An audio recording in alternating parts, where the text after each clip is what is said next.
Well, I'm back again, and I got some presents.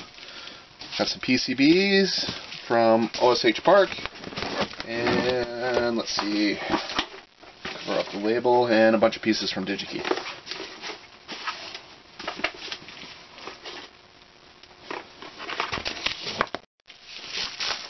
So for PCBs, that's it. So there's the back side, if you can see it. There's the front side. One thing I forgot to do is label what the terminals were. Usually I put them on the silkscreen on the back, and I just forgot to do that. So in theory, if everything works out right, this guy will line up with those little legs right there, like that, and there you have it. If you noticed, the pins do not stick through the holes.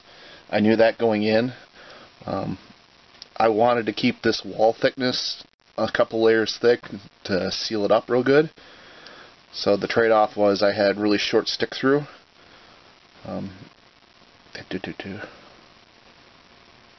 Good news is it's long enough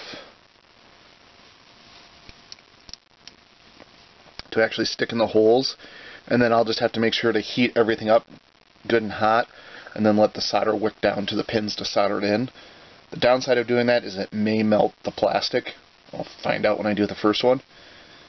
But before I do that, I need to put all the other parts on these.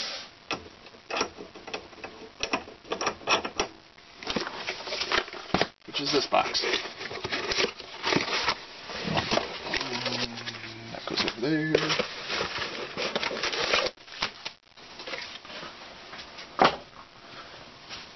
So if it looks like I have way more parts than I do cards, that's because I did. Pricing on a lot of these parts is actually cheaper to get 10 than it is to get 3, or whatever was needed for this. So I rounded up where it made sense.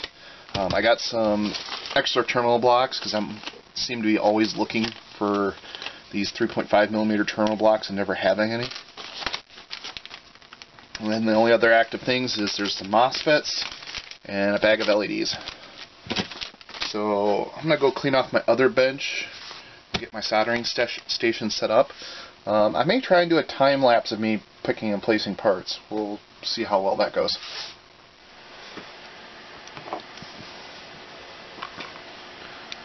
And now I'm just trying to solder paste all these.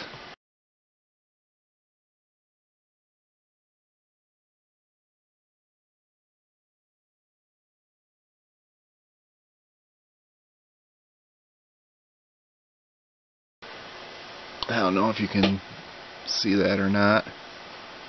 That one's all pasted. Time to work on the next one.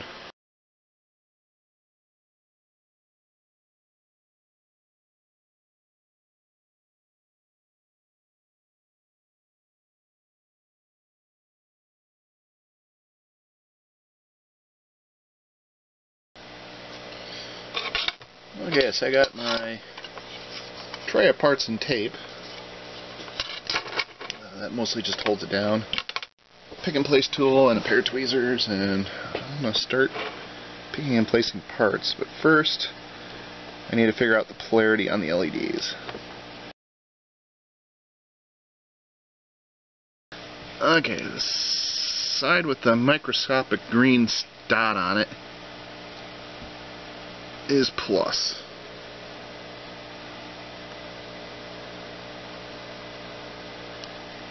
Nope, sorry, I got that backwards. Green dot is minus.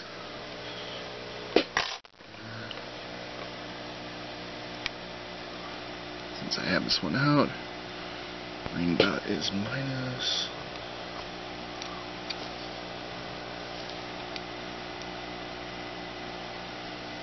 That's it.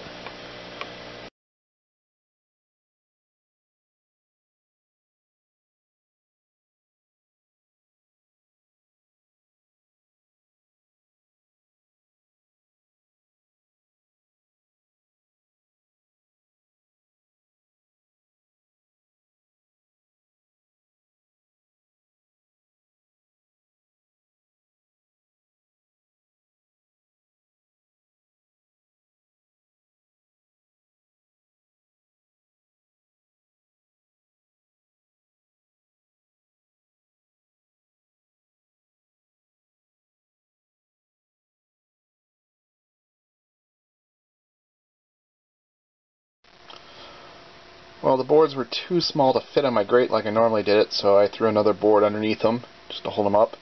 There you can see the thermal couple attached to one of the boards. It goes over to the thermal controller, which doesn't have the oven plugged in yet, and my trusty dusty timer.